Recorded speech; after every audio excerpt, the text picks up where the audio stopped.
Next up on This Week in Law, we've got Ernie Svenson, Kashmir Hill, and Evan Brown to talk about how Julian Assange has Napsterized the government. Also, there's no lending for you on the Google bookstore, and the FTC wants us not to be tracked. Do you want to be tracked? We'll talk about our feelings on the subject next on This Week in Law. Netcasts you love. From people you trust. This is TWiL. Bandwidth for This Week in Law is provided by Cachefly at CACHEFLY.com. This is TWiL, This Week in Law with Denise Howell, episode 90, recorded December 10, 2010. There's sand in my data. This episode of This Week in Law is brought to you by Hover.com. Hover is domain name registration and management that's simple.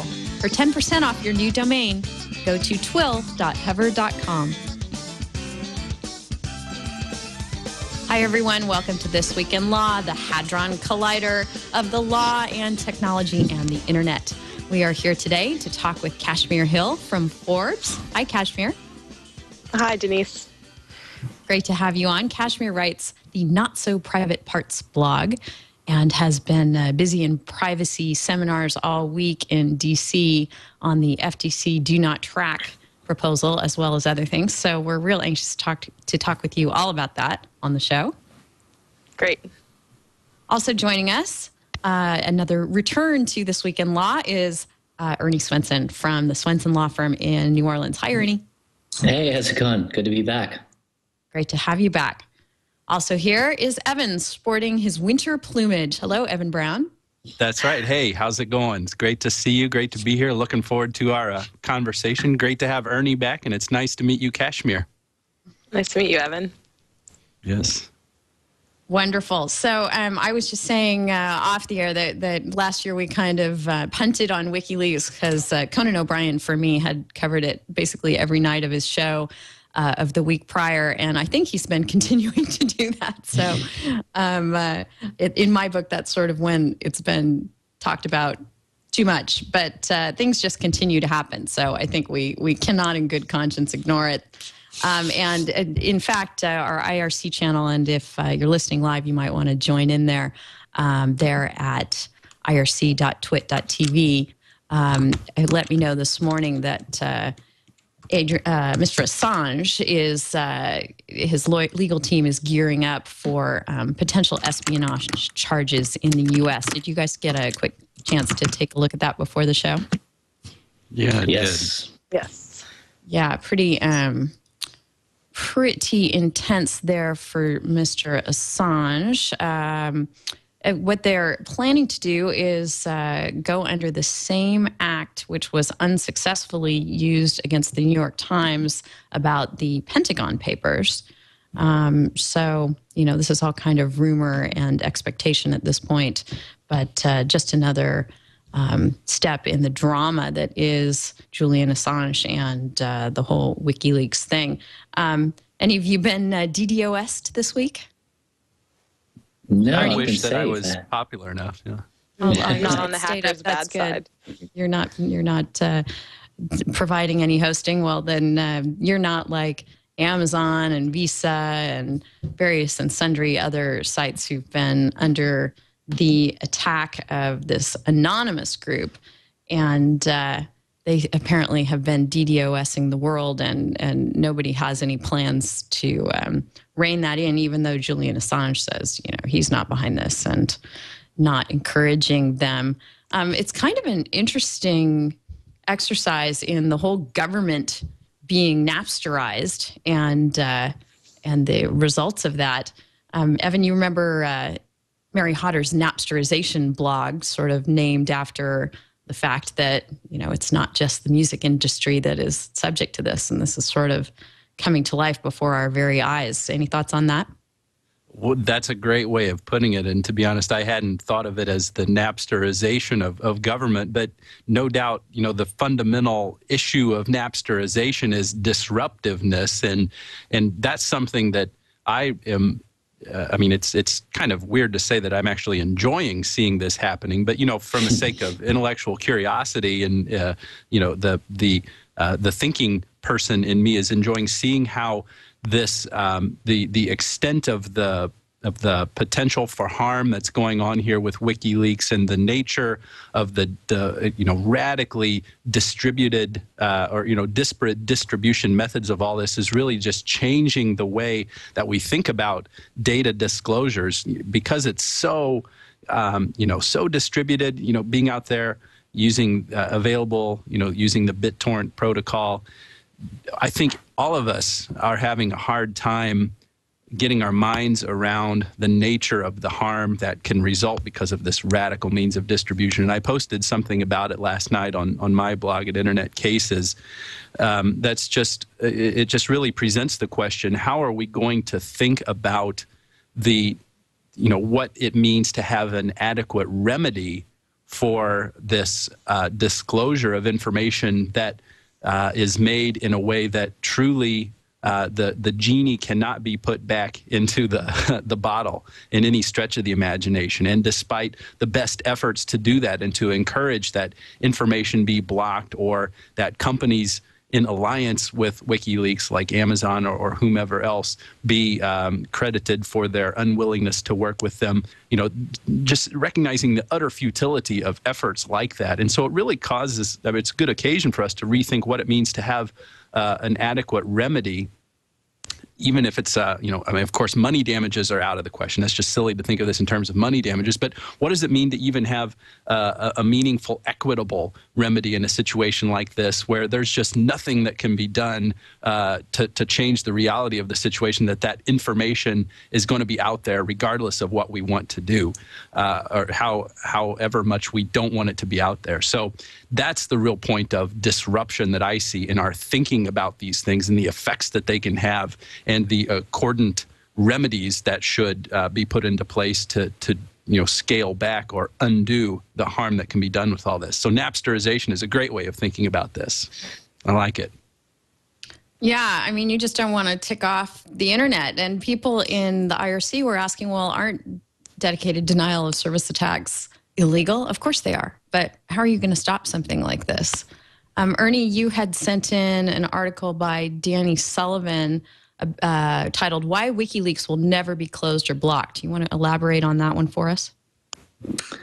Sure. Well, like Evan, I'm fascinated by this whole development because it presents so many different questions, all in one, and it's happening quickly. And, one question is, is government control something that's waning in today's internet-based world? And, obviously Assange pissed off a large number of people, and it would have been one thing if he just pissed off the United States diplomats, but he's pretty much, unleashed a broad spectrum attack by releasing these documents. So everybody's mad at him.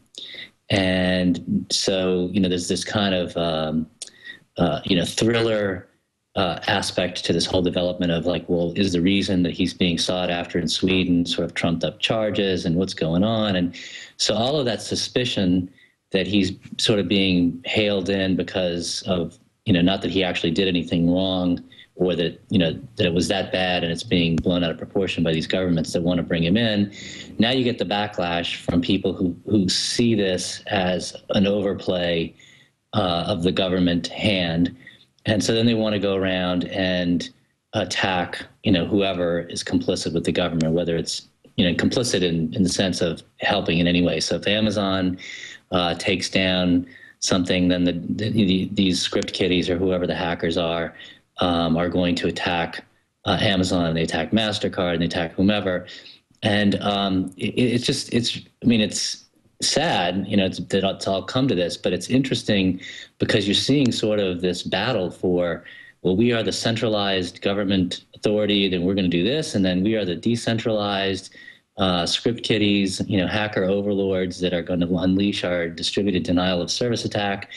And, we know that the latter is the underdog, but they're using new technology, and what the hell is going to happen? And it's kind of like rubbernecking, but, I hate to say that I'm fascinated, but I am fascinated, just like Evan, is how is this all going to play out? And there are just so many questions that are very interesting in here. The jurisdictional question, which somebody in the chat room raised, like how could the U.S. have jurisdiction over Assange if he wasn't here?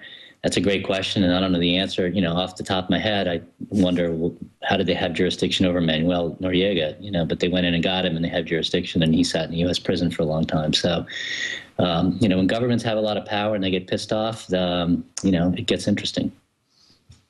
Yeah, a lot of it has to do with how respectful of each other governments decide to be. When one government gets it in their head that they're going to pursue someone, the host country has to decide, okay, are we going to let that happen, or are we going to stand by this person? And if they let him go, then that pretty much subjects him to jurisdiction, at least until a court comes in and says otherwise.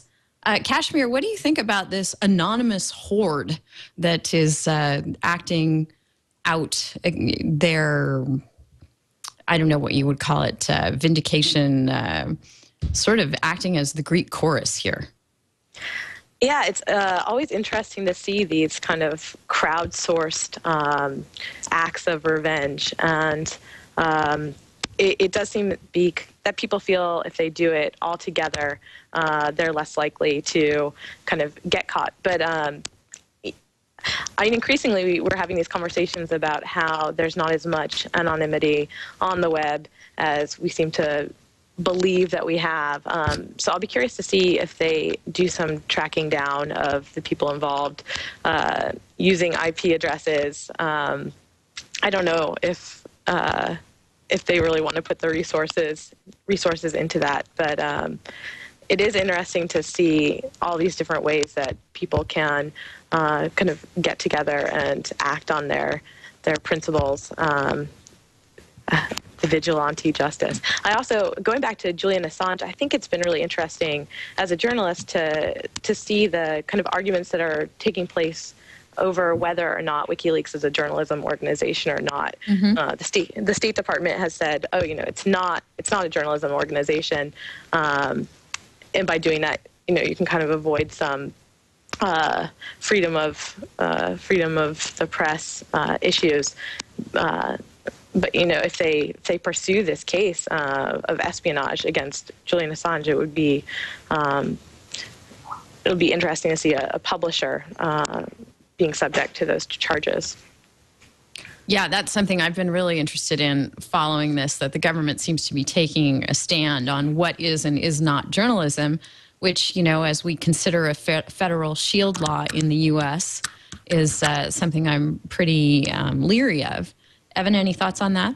It's something that the government has to do, is to draw this distinction between the press and the non-press, if anything, to distinguish this set of circumstances from the New York Times case from 1971 involving the Pentagon Papers. Because if you read, well, first of all, that opinion is a total mess. It's 9 different opinions, so there was no clear guidance. But if you just read the first one, I actually printed it out and read a little bit of it last night. Justice Black is the first one to talk in that New York Times case. He's just talking about how important the freedom of the press is and what a travesty it would be, how antithetical. I mean, he's just so high and lofty in his talking about this, the founding fathers and, the heart of the First Amendment. And, he talks about the year 1789. So, it's going to be lofty, when in the opinion talks about that, talking about how important the freedom of the press is and how sad it would be to restrain the dissemination of news. We've got to remember that the key fact or the key issue in that case was the one of prior restraint. It was unconstitutional to prohibit the New York Times and the Washington Post from continuing to further publish excerpts of the Pentagon Papers. This set of facts is a little bit different. No, there's no way of getting around the fact that Julian Assange, whether you feel that it's the press or, he is the media or not, he's much more renegade and much less establishment and obviously anti-establishment vis-a-vis the Washington Post and the New York Times. I realize that statement right there is probably subject to quite a bit of debate. But in any event, the government, has to make that distinction, if anything, to make it more tightly compacted under the Espionage Act. which really is very broadly written. And the Nixon administration picked up on this breadth, when it filed suit against the New York Times and the Washington Post in 1971. Yes, and thank you for correcting that date. I read out a typo that was in the Guardian article that said 1917. We're a few decades off there. Well, 1917 is the year the Espionage Act was passed, so maybe that's something to do with our, with our cognition of all this. But it's really broad, and the Espionage Act, that section, the site is Title 18.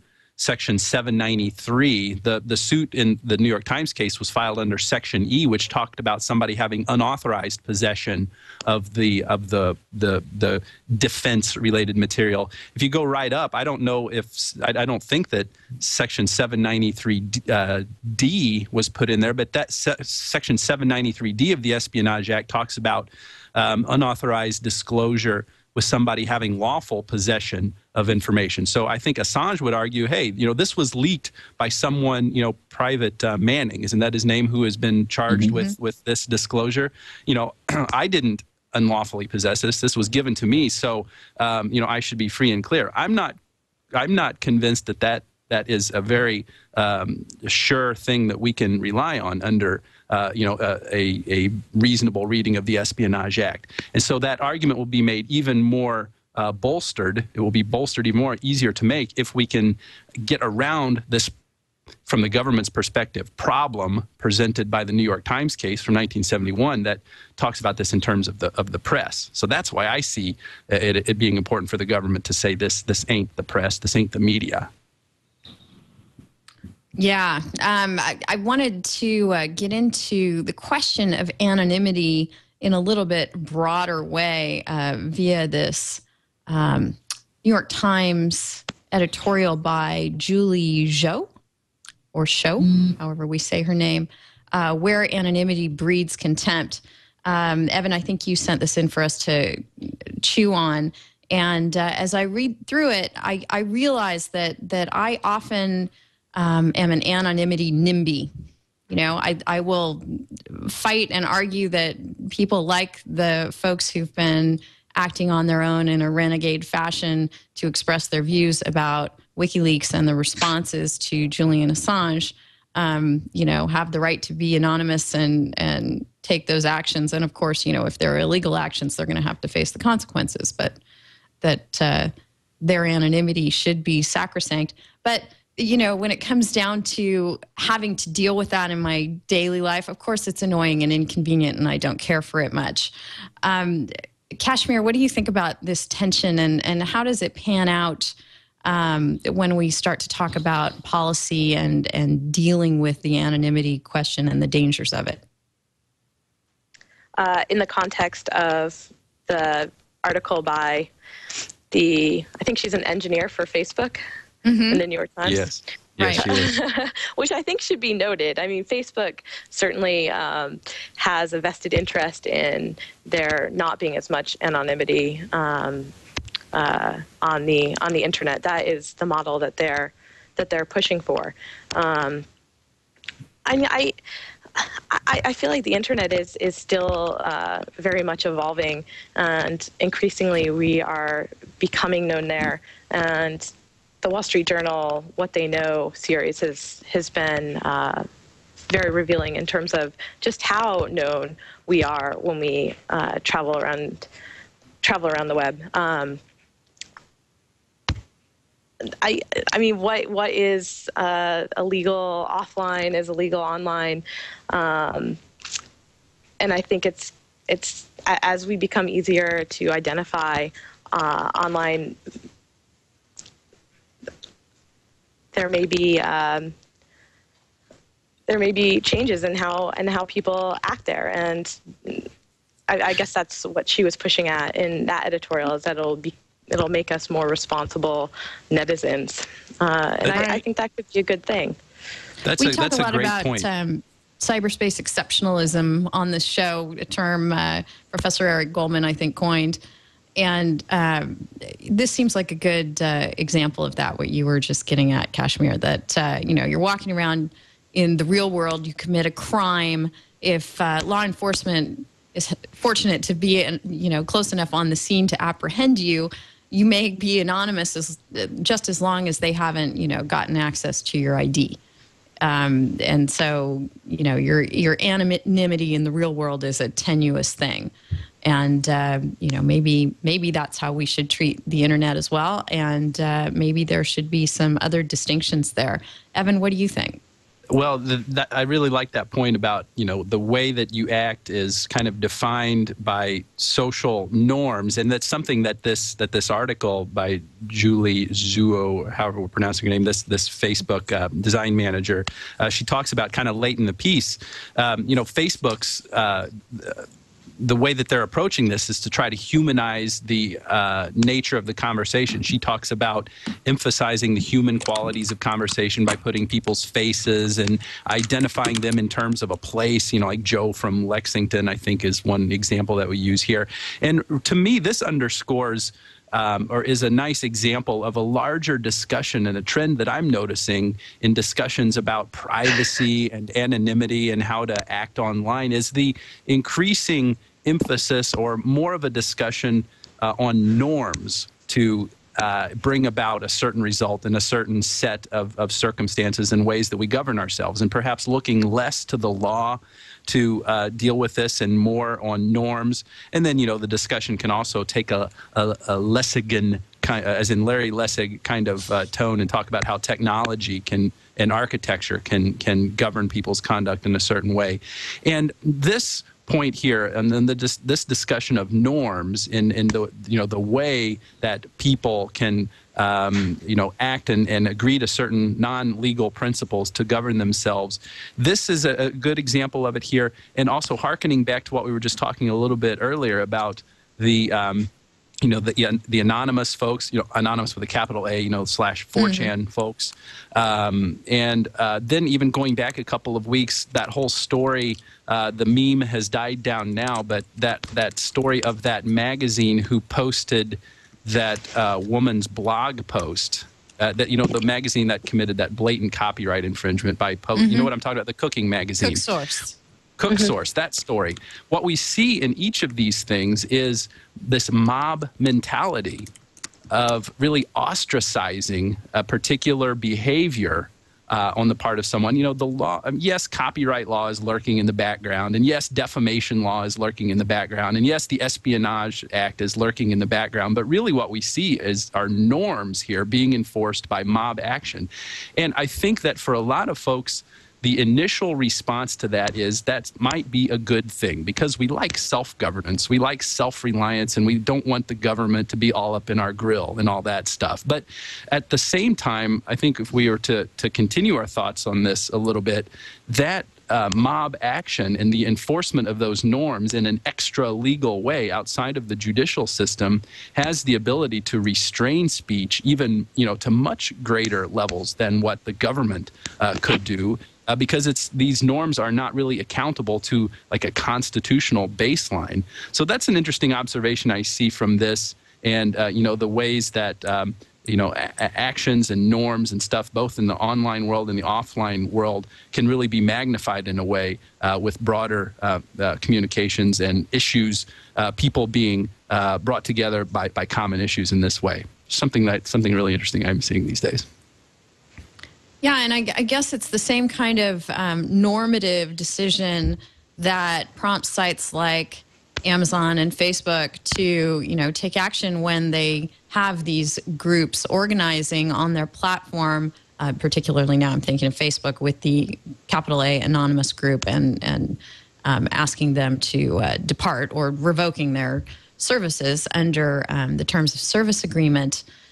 People email me in and say, isn't that kind of thing a First Amendment violation? And I think people frequently forget that First Amendment violations are something that the government can do and its various agencies and arms. But, in only very limited circumstances where you're providing a public forum and you have to cross all those hurdles, can a private organization be called to the mat on First Amendment grounds. So we're seeing all this sort of play out in the vector of terms of service And then, once the other thing that comes into play is once people have been booted, well, where do they go? There are limitless alternatives for where you can go to continue making your plans and organization kind of arrangements.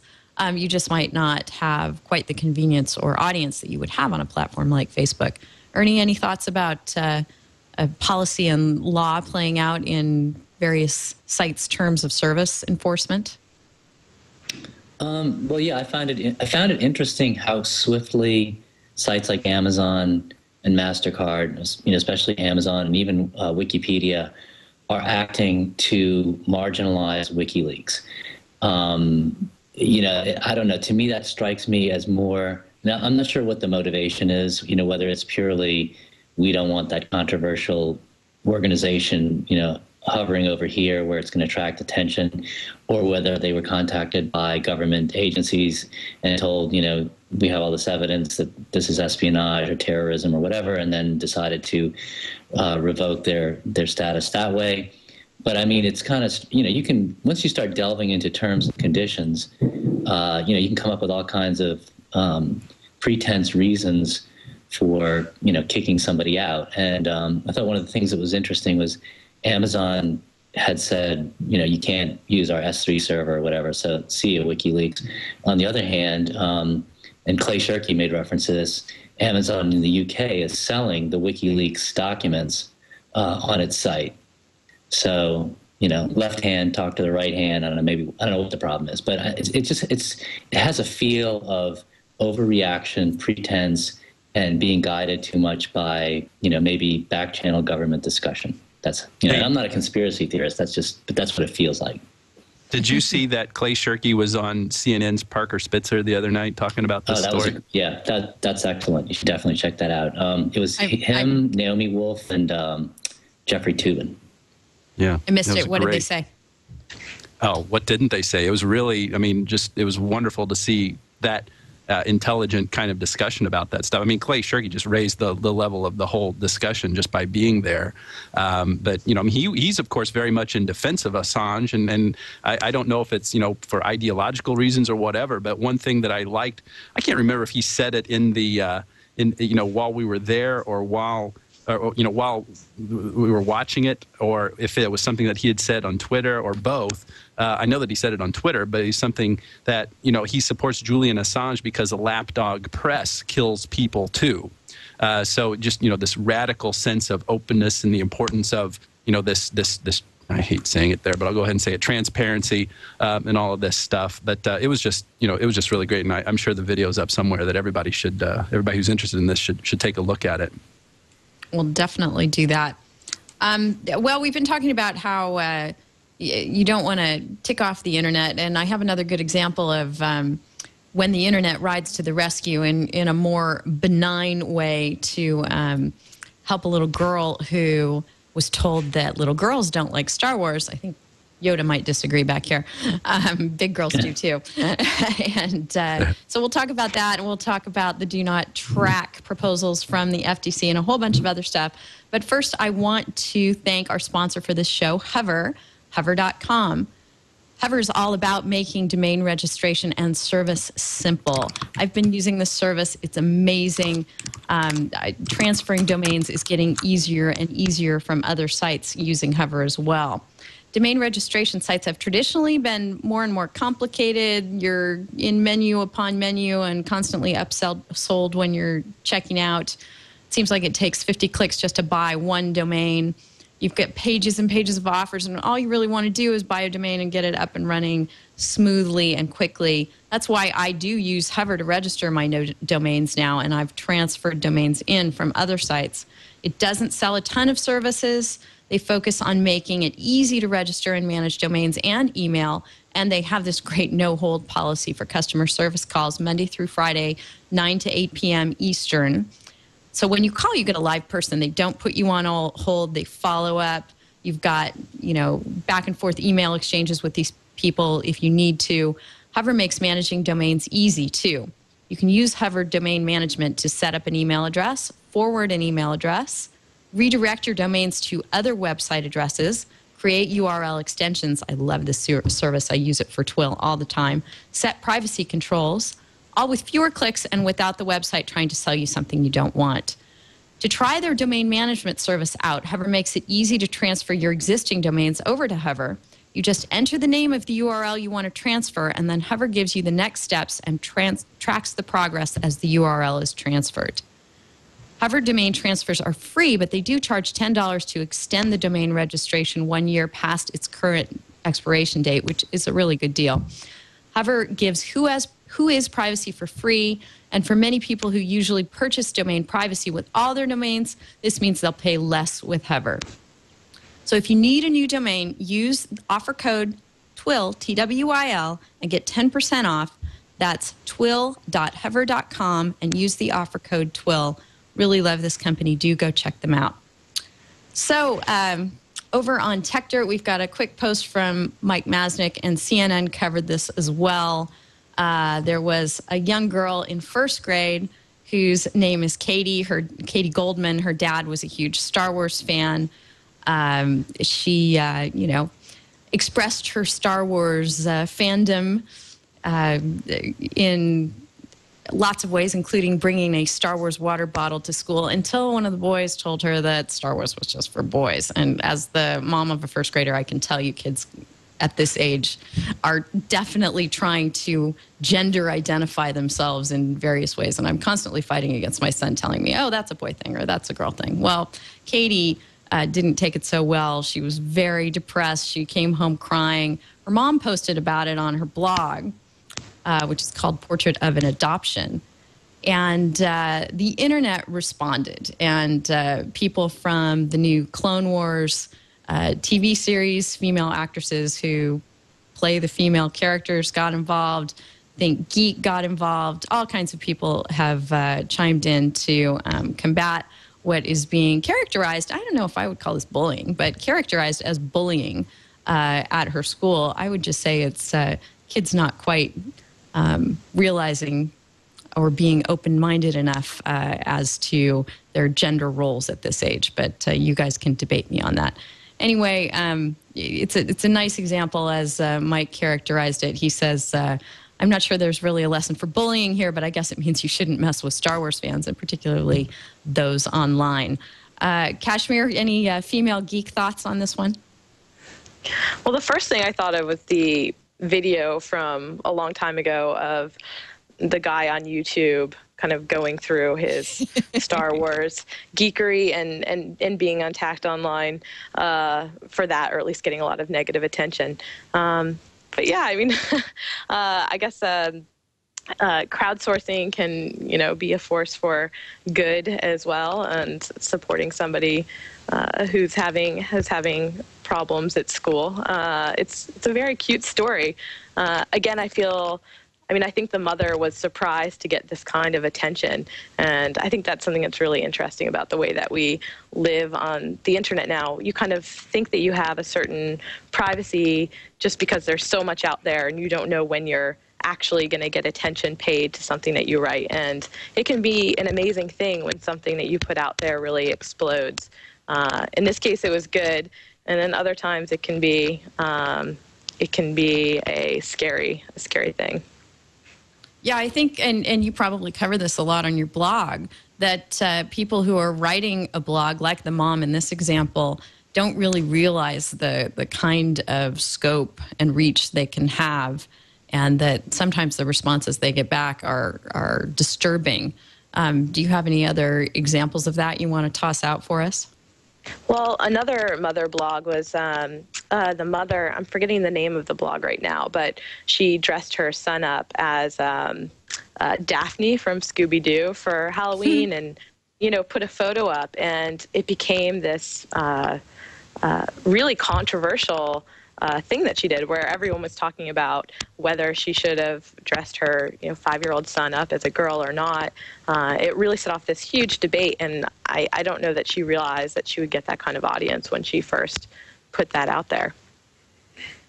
Yeah, that's interesting. Probably the funniest Halloween costume I saw this year at our school was a couple of older boys. They weren't 5; they were maybe 8 or 9 who decided to go as the cheerleaders from Glee, and made little pigtails in their very, very short hair and had the full red and white uniforms on. But I don't know if anybody posted their pictures online, and that was clearly their own decision and not their parental sense of humor getting inflicted on them.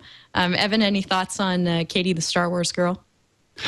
Yeah. Who says that tweets aren't? Or who says that tweets are just ephemeral? I went and I found a tweet that Wired put up back on June 10th, 2009. I just put the link in the IRC, but it's a tweet that says, "I think we've made an important discovery. Girls who flirt using Star Wars equals win. Boys who flirt using Star Wars equals fail. Epic fail." So there's a reason, that's why girls might like Star Wars. I guess this first grader is probably a little young for that, but that's just what I thought of. Yeah, exactly. Ernie, any thoughts before we go on to more heady things? Live long and prosper, Katie. Live long and prosper. Absolutely. Whatever your sci-fi preference, I am definitely trying to instill the message in my little guy that this is a gender-neutral kind of passion. Anyway, let's talk about how we might keep our various passions to ourselves and not unknowingly embroil ourselves in discussions over them. The FTC wants to institute these do not track standards for browsers. We talked about this a bit with Jeff Jarvis last week on TWiL, and I was actually kind of surprised that he thought this proposal was so ridiculous. And he made me sort of rethink some of my own premises and whether I was really overreacting. And I kind of come down on the fact that, our data is our data and it has value. And aside from just the creepiness value of somebody, being able to match up your supposedly anonymous browsings and proclivities online with your actual identity, there's also the cold hard economic value of it. And that, and this is something that, years ago, Steve Gilmore was involved in with the Attention Trust, and different people have been trying to figure out ways to harness that value and not just make people consign it over, but actually, if you're going to be trading it off, make sure that the trade-off is a good one. And so, Kashmir, you've been thinking about the FTC proposals all week. Why don't you tell us what they are, first of all, and your take on all this? Well, the FTC came out with a pretty comprehensive report. It was kind of recommendations for privacy in the online age. And Do Not Track has been getting the most attention, in part because it's the policy that Congress seems to be the most interested in. And so this privacy seminar that I was attending earlier this week was a lot of advertising people talking about the FTC and what to expect. And Julie Brill, one of the commissioners, was there, and she basically said, this is something that we need the advertising industry to do something about. We don't necessarily think there needs to be legislation, but there does need to be more transparency in this industry and how you're using information, what you're learning about people, where it's going. Do Not Track's really, really interesting. I think what's more interesting in the FTC report is the idea of these the databases that are out there. There are a lot of companies that are making a business of creating profiles around each of us and compiling as much information as they can. And most people aren't really aware that they exist or what information that they have. And there's not a lot of regulation around those databases in the way that there is around credit bureaus with the Fair Credit Reporting Act. So my sense is that we're moving towards some kind of Fair Credit Reporting Act for these kind of almost reputation databases, what our interests are, the websites that we like. But do not track seems to be getting the most attention just because everyone's very interested in what's going on with the advertisers these days. Right. Nuts and bolts wise, what can we expect? I mean, the FTC makes this a proposal, and then what happens? Well, right now they're encouraging browsers to come up with some way of having a do not track mechanism. So Microsoft is going to be releasing a new version of Internet Explorer, for example, where you can create lists of the third parties you don't want gathering information about you. And it's honestly, it's pretty complicated. I mean, most people don't go into their browser settings and really muck around with them much. And that's essentially what would need to be done with this particular version of Do Not Track. You would create lists of, this advertising network. I don't want to be able to compile information about me, so I don't want them to be able to see what I'm doing or run scripts against my behavior online.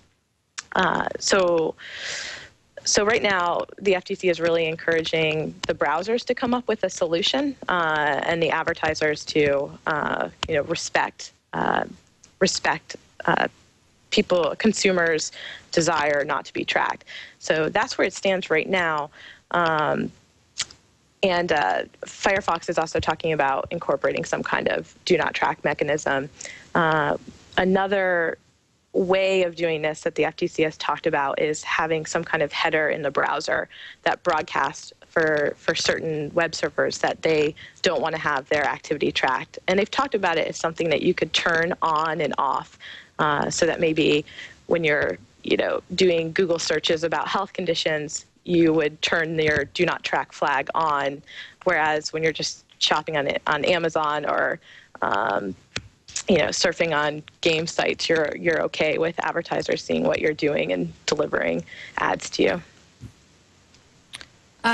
Last week, Jeff thought this was all kind of paranoia about flash cookies and, the terribly evil cookie. And of course, cookies have been around forever. And some people are very paranoid about quashing them and making sure they're not used. And other people enjoy, the customized ads and everything else that goes along with a site being able to tailor its experience to what it's extrapolating about you. Evan, what do you think about the FTC making recommendations or guidelines or something more substantial about what browsers should and shouldn't do? I think it's a step in the right direction to be thinking in terms of do not track, but I am particularly taken by this concept that's in that article that was in the notes for today from the Cato Institute that really makes it clear that it's not a simple proposition to really implement this. And any comparison or analogy making to the do not call list is, has some points where there's not a real clear, straightforward mapping across those two concepts. And that's because the do not call list is very binary. You're either on the list, your number is on the list, or you're not on the list. And so if you're on the list, that means, well, you do not get calls. If you're not on the list, I hope I'm saying this right, you get what I'm saying. You're either on the list or you're not. And it's very clear to call or not to call. Do not track is much more there's much more in between being not tracked at all and then having all of your information available for collection and aggregation and processing and for the members, those who are in control of the cloud to figure out who you are and what you're all about and what you like and what you want to buy and who you talk with and all of that stuff. So I think that in principle, it's a good idea to see the FTC taking this position that there should be something along the lines of a do not track list. Let's leave it to smart technologists in the FTC like Ed Felton to hopefully see how this really may be implemented in a meaningful way. What I could see perhaps is some sort of a particular kind of service growing in this niche of the technology ecosystem to make this process of not tracking easier for the end user, at the consumer level. Look, we know that fine-grained settings are wonderful to talk about, and we can come up with a bunch of platitudes, and the platforms and the providers can come up with a lot of platitudes. You don't have to look any further than Facebook in the last year, trying to give more control, ostensibly give more control to the end user about how his or her privacy settings are set. But we all know, how many times have we brought this up on the show, how convoluted that process is, notwithstanding Facebook's efforts to make that simpler. I don't think there's any reason to believe that it's going to be any simpler for the end user or the consumer to go in and mess with browser settings to be so that they're not tracked, even if, then the question of whether or not that capability of not tracking is mandated is entirely irrelevant to that analysis. It's going to be difficult for the end user to implement that. So I could see some kind of technological cottage industry arising here in this point to facilitate, if there's any startups out there, maybe this is something you want to do, go in and make it, so that there are maybe 3 or 4 different levels of settings that the end user can do to manage his or her privacy, some kind of third-party intermediary solution to manage this, so that the complexity of being not tracked or not being tracked is brought into a level that the average web user can actually manage for his or herself. Ernie, what's your personal approach to all this? Do you monitor how you're being tracked around the web? Do you use anything to block that? And would you use it if it was built into the browser? No, I wouldn't use it. It would be too hard for me to find. I would be uncertain if I had constantly kept it set the right way. And I really don't worry about this, because to me, this is kind of like when people say, well, Google can see everything that we're doing. No, they can't see everything that everybody's doing. They're not God. They don't have omniscient powers. It's about large data sets and analyzing things in a broad spectrum kind of way. I mean, it's like actuarial kind of function that insurance companies provide. You take statistics and you kind of figure out what the trends are. And so if I say, well, I don't want my little speck of sand on the big, sandy beach of data to be included, it's still going to be a big sandy beach. And why should I spend all of my energy trying to take my little speck of sand away from the beach? It doesn't strike me as a useful exercise. It may make me feel good, and it may allow me to vituperate about, privacy and things like that. But it's not really a privacy issue until people start specifically tracking what individuals do. And I don't really see that happening here.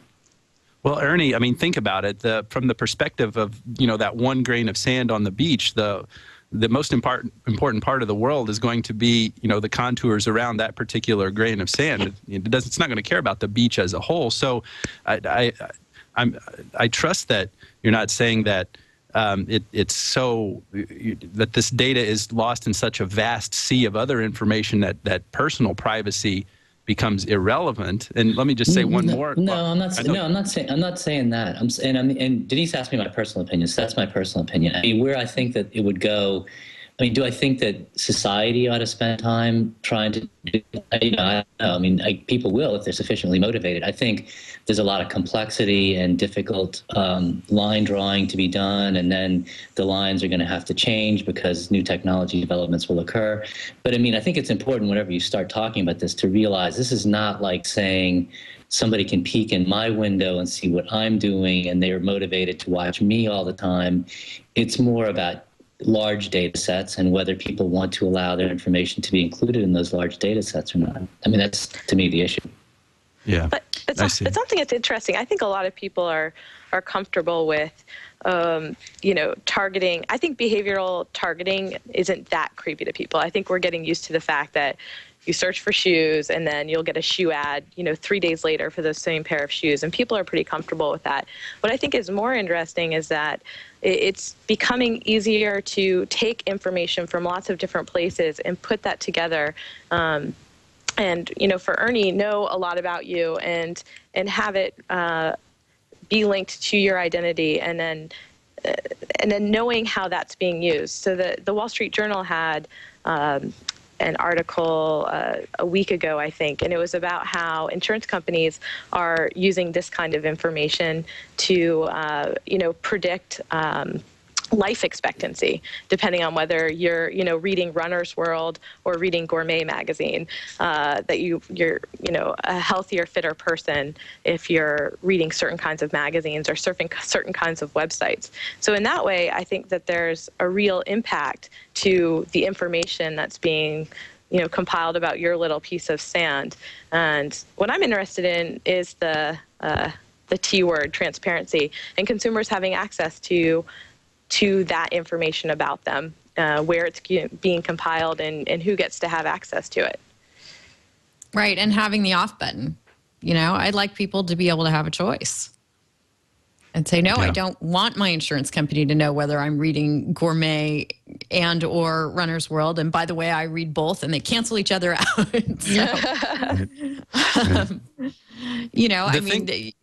Go ahead. Well, the thing that frightens me the most about this is a notion that's in a law review article written by Professor Ohm, O-H-M, at the University of Colorado. And I've talked about it on the show before, and I really cannot commend that to you enough to get, a certain sense of apprehension about the future of all of this stuff. And the thesis of his article is about the whole process of re-identification. And it looks at data sets like, the big AOL search query data dump that happened a few years back, and how, there was the application of technology to this data set and it was able to figure out who was actually doing all these searches and stuff. I'm not so concerned about the ability for a profile to be built about me now, about the information that's out there. It's creepy if my insurance company is going to do that. But what Professor Ohm talks about is, are these databases of ruin that can be built about a person, that might include true information. It might include erroneous information. It might include ambiguous information that is portrayed in such a way as to draw conclusions that are indeed erroneous. So, as we approach the singularity and we are talking about these ever increasing technologies, or these technologies that are always increasing in sophistication, and algorithms that can do things much more effectively, it won't take human involvement to compile information about a person. And because this is all structured data, one grain of sand on the beach can be just as singled out as any other.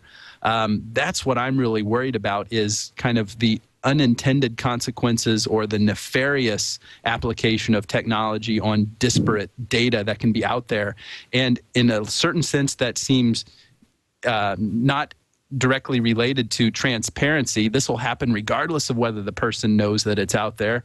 And it may happen regardless of whether there's an on and off button, because what does it really mean to have an off switch? How can you get your stuff out of the cloud and this information that's being compiled about you in proprietary databases that you may or may not have, may not even know about, and certainly don't have the ability to control? So I'm not one to, fear the future and, go all Ted Kaczynski on us and everything here. But I think there's a certain legitimate concern that's easy to understate when it comes to, vast quantities of data out there that can be strung together from disparate places.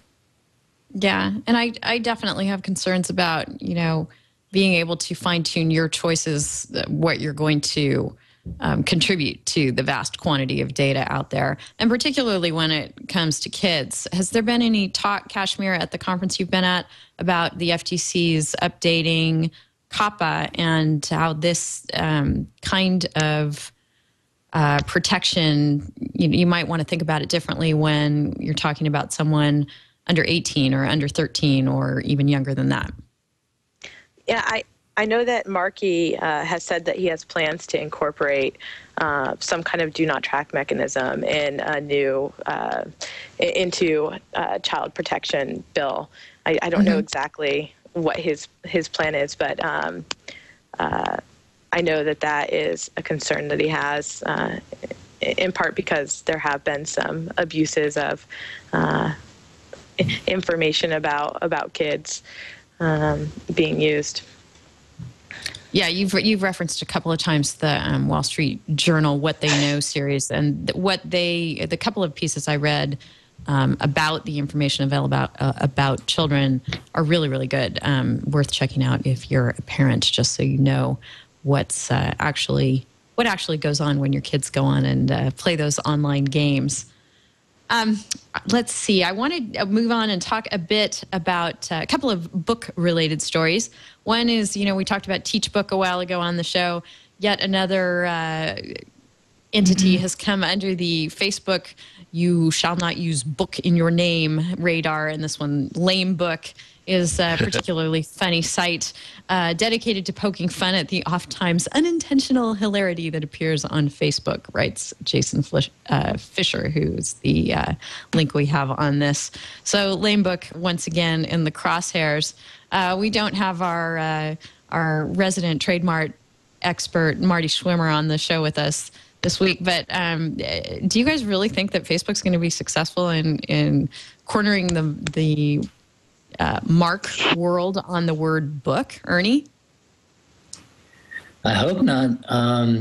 We'll see. I mean, I'm sure, I don't know. I kind of wondered about that when they trademarked that common name. What were they thinking? I mean, Right. They can't be thinking that they're going to exclude everybody from using the word face. And I immediately thought of Apple, that just rolled out the new app for the iPhone, FaceTime, and thought, well, they're going to go after Apple? I mean, It's kind of like watching the two dinosaurs battle each other, and then they fall on the ground and crush a couple of villagers, Only if you believe in creationism, that is. But, I don't know. It's going to be interesting. Yep. Evan, it's an odd strategy to me for Facebook to go this route. Do you think that there's any reason going on here, any rhyme or reason to this? Oh, they've just, as a trademark owner, they have a certain sense of obligation to police their mark, and it's kind of one of those unfortunate responsibilities that a trademark owner has because they don't want to allow... Wait, to police the mark? They need to police face? Well, it's either face or book, because there was face. I guess it was TeachBook. TeachBook. This is Lame Book. And I then think there's that Lame Book. If you Google around on this, you'll find lots of other examples. They seem to be taking an aggressive stance here. Sure. I mean, the reason the companies need to police their mark is because that's a social benefit problem. That if I go into McDonald's and McDonald's just says, I'm going to let everybody do whatever they want, and I walk into McDonald's and I get served ptomaine poisoning, then that's a problem. Facebook has to police its mark, and believe me, they will, because if somebody shows up on the internet trying to attract people having a blue logo that looks like Facebook, I bet you Facebook's going to catch on real early, way before they get to 500 million users. So it's not, people aren't going to be confused and go to the Facebook and say, where are the other 499, million users? I don't know. I think we can overanalyze that one. I think Facebook has some agenda. What it is kind of unclear, but maybe they plan on suing people. We'll find out. I'm just curious why they're not suing Failbook, the kind of bigger site, which is part of the big cheeseburger empire. I don't know why Lame Book has been. Tell us about this one. I haven't seen it. It's very similar to Lame Book, except it's called Failbook, and it's again, things that people have posted to Facebook that are embarrassing, which is another privacy issue. If you're taking your friends' embarrassing content and putting it up on these sites. But yeah, I'm not sure if they're targeting it. I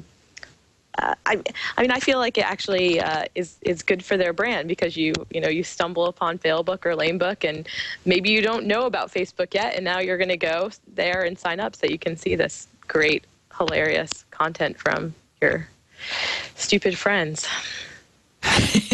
Yes, I agree. It tends to be an intriguing sort of way of highlighting the benefits, the entertainment benefits of Facebook. Well, if you don't talk, you have to read the post that the exchange that takes place in this particular post that's listed by Satyricon, because I just thought this was hysterical. One woman is posting that her boyfriend proposed and she's going to be a wife, and then there's chatter, congratulations. And one of her friends said, "Hey Trish, did you hear my mom died yesterday?" And the bride says, "Yeah, I did, but quit trying to steal my moment." And she says, "Whatever, she was your camp counselor. I thought you'd want to know.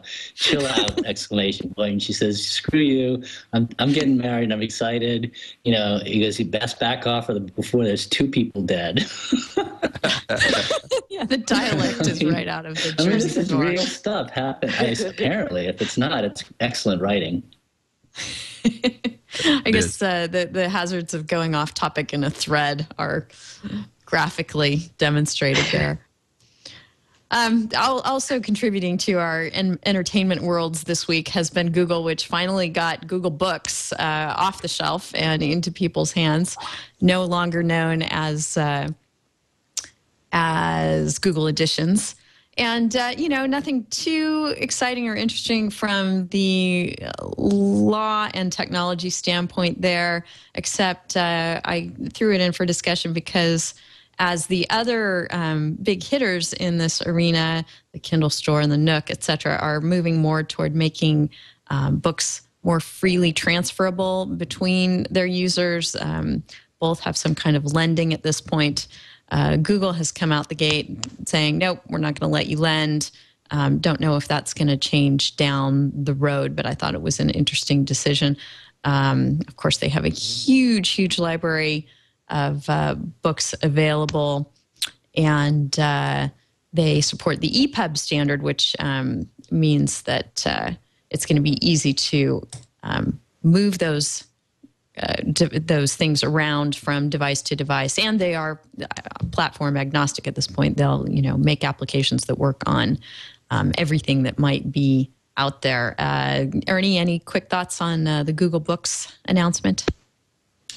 Well, I'm interested in it. I mean, as somebody who I used the Kindle and I liked that, and I haven't really used the Apple offering because it's, there's less books and I already have a Kindle going. But I mean, I'm excited that Google's getting into the mix because they know how to, put out a lot of data and how to index it. I think they'll probably do a better job with that initially than they're doing with indexing the TV situation. It's in their wheelhouse to index and to put this kind of thing out. And I think it could lead to a lot of good things. I really can't see exactly how it's all going to play out, but I mean, I think it's something good for Google to get into. Mm-hmm. Kashmir, of course, one reason why people don't want to be tracked on the web is because what they're reading is a private thing. Are you concerned as ebooks become more and more prevalent that folks' reading history is becoming more and more available and part of these master databases of information about us? It's, I guess, not something that I'm concerned about yet. I guess it wouldn't. I guess it wouldn't apply. I mean, you can't look at a person's library records, can you? Well, if you're Amazon, you can, or one of these other. They know what you're reading. Right, but I guess the same protections wouldn't apply with a private company. That is not something that I have started looking at yet. Mm-hmm. I'm still, I haven't gone there yet. Okay, well, we'll stay tuned to your blog and see if anything comes up. Evan, any thoughts about Google Books? I was still kind of pondering the question of why you can't lend or something like that. And I wondered, two thoughts came to mind. I wonder if, I thought I'd heard something somewhere that there's going to be less DRM within this environment. So it would seem to be just more of a legal restriction without that technological restriction in place. I don't know if there's any merit to that. And then I was just also wondering if there had to be something to do with privacy, because my understanding is that the downloaded works are going to be very closely attached to individual Google accounts, and just wondered if this was somehow to enforce the mindset that people shouldn't be logging into one another's accounts or something like that. So those were my two thoughts. Very kind of diffuse and not real formed, but just some of the things I was kind of kicking around in my mind, on this whole notion of the intro of the Google ebooks here. All right. Well, it's time to get to our resources and tip of the week. I have a couple of resources to talk about. The first is, let me get the acronym right here, the Online Media Legal Network from the Berkman Center at Harvard, omln.org. And it is something that if you are a publisher or creator of digital media, and you run into legal issues as you are engaged in those activities. This is a network of law firms, law school clinics, in-house counsel, and individual lawyers throughout the United States willing to provide pro bono, free, and reduced fee legal assistance to qualifying online journalism ventures and other digital media creators.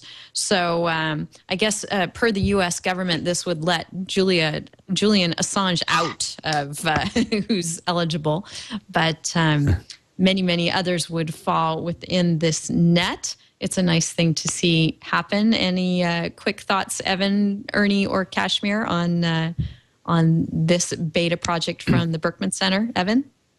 There are many good lawyers not on that list. That's what I would say. Mm-hmm. Who will also provide yes. reduced cost or pro bono services. Yes. Ernie, yes. Any thoughts?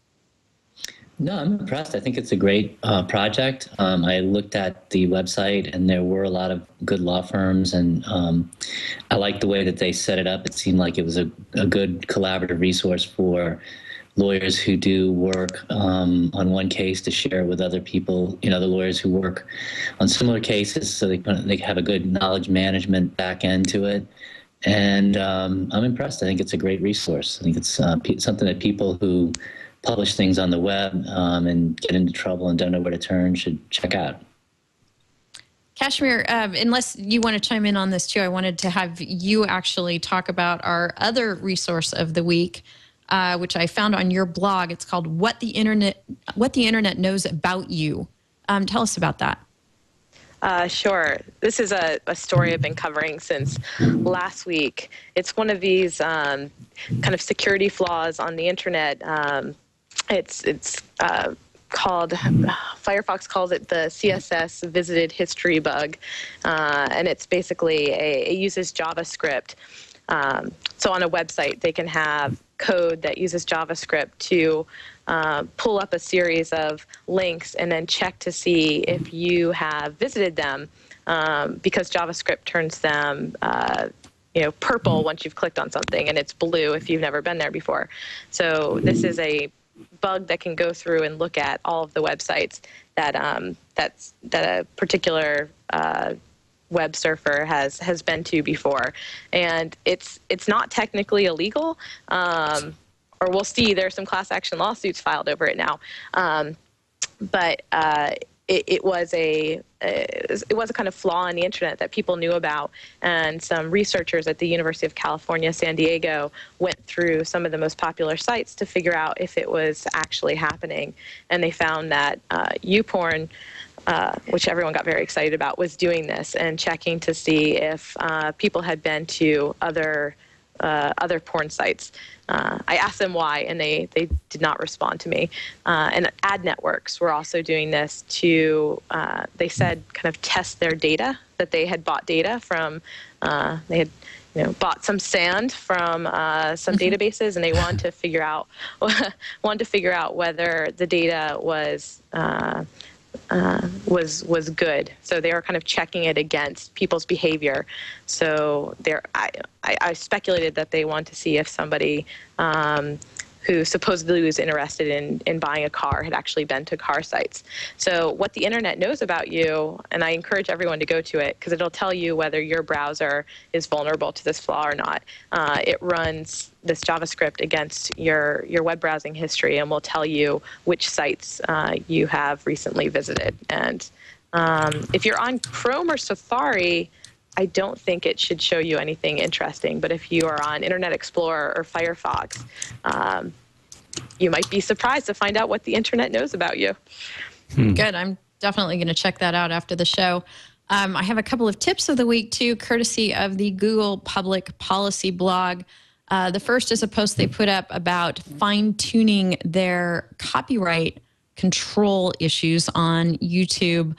They have lifted the 10-minute limit for clips. I'm not sure if that's true for all accounts yet, but they are slowly doing that because they are so confident in their now filtering and other technologies for being able to control copyrighted material being uploaded in an unauthorized way to YouTube, which, it's interesting to me that they're so comfortable with that, because whenever I'm looking around for just kicks and giggles, I'm always able to find those chopped up shows, in 10-minute chunks where part 1 is here and part 2 is there. So those things are still making it through. But also there's a whole bunch here in this post, Making Copyright Work Better Online, about how they're going to try and make sure that they're not being overprotective of copyright holders too, and that there's going to be more of an appeal process if something's been taken down, something more meaningful, so that you can make sure that if you're doing all the right things, that your content actually stays there on YouTube. So that's good news. Also, there is a little post just in time for the holiday season on safe shopping with Google's privacy tools. And they give you some advice about keeping your information private while you are shopping. My tip on that would be, it's so tempting when you're using your iPad and you're not at home and you're on some open network to just go ahead and, browse over to Amazon when that brilliant inspiration hits you for what you need to get someone for the holidays. But of course, it's a little bit more sketchy to do your shopping on that kind of network. So definitely think twice about it. Any of you have any good online shopping privacy tips, Evan? Not in particular. I mean, I just always use incognito mode in Chrome. That, stuck out to me on this. I just like that for all kinds of reasons, just because it's very easy. It's kind of mindless, keeping the history clear and keeping, cookies away and to the best. I know that it's imperfect, especially if you're going to start talking about flash cookies and all that stuff. But I just like it because of the simplicity. And that's why the incognito mode is why Chrome is my preferred browser. All right. That's good to know. Ernie, any tips on this or any other topic? Have a throwaway email address, because unless you like to, rifle through lots of offers and, basically bordering on spam. I have an email address that I kind of use for those sort of things, and I don't check that email address that often. And when I do, it's just to look to see if there's anything useful in there, which there usually isn't. But at least it doesn't pollute my main email address. Yeah, I definitely have one of those too. Kashmir, any holiday privacy tips for our listeners and viewers? I had some security experts just say that it's a good idea to stick to reputable sites as opposed to going to kind of random little boutique sites. Make sure one, they have that security lock before you enter your credit card information, and then sticking to kind of major vendors like Amazon, if you're not opposed to them now over the WikiLeaks stuff. Absolutely. All right.